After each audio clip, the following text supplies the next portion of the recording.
Welcome, in front of me I have Nokia 5.3 and today I will show you how we can turn off Google Assistant on the smartphone.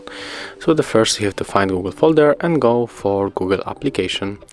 Next we have to tap on more, then go for the settings.